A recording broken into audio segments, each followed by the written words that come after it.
બોલે મારે ખાવાની ઈચ્છા છે, લાવ. શેઠ રબડી લેવા જાય છે.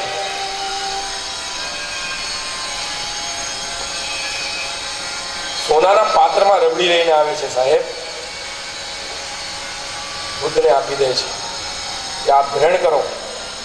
બુદ્ધ કહે છે મારા પાત્રમાં નાખી દે.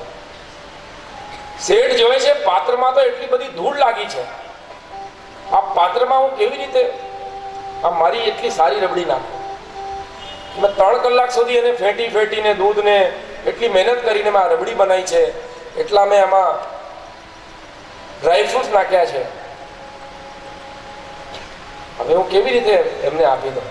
ભગવાન બુદ્ધ કહે છે તું નાખ આ પાત્રમાં મારા. બોલે પ્રભુ આમાં કેવી રીતે નાખવા, આ તો ગંદુ છે, મને આપો હું ધોઈ લાવું. ના, મારે તો આમાં જ ખાવી છે. બોલે આ તો શક્ય જ નથી. બોલે આ જ વાતનો તને જવાબ આપવા માટે આવ્યો છું. તારી રબડી મારે નથી ખાવી,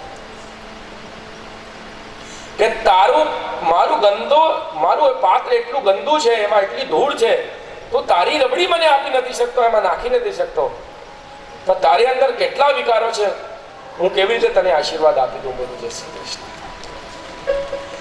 આપણે ભગવાનને દોષ આપીએ છીએ કે પ્રભુ આપણા પર કૃપા કેમ નથી કરતા? પરીક્ષિત પર કૃપા કરી છે, પાત્ર બનાવી દીધું. સાહેબ ગર્ભમાં દર્શન આપ્યા છે, આજે પરીક્ષિત પર કૃપા કરી છે. આપ જેટલા બેસ્યા છો ને,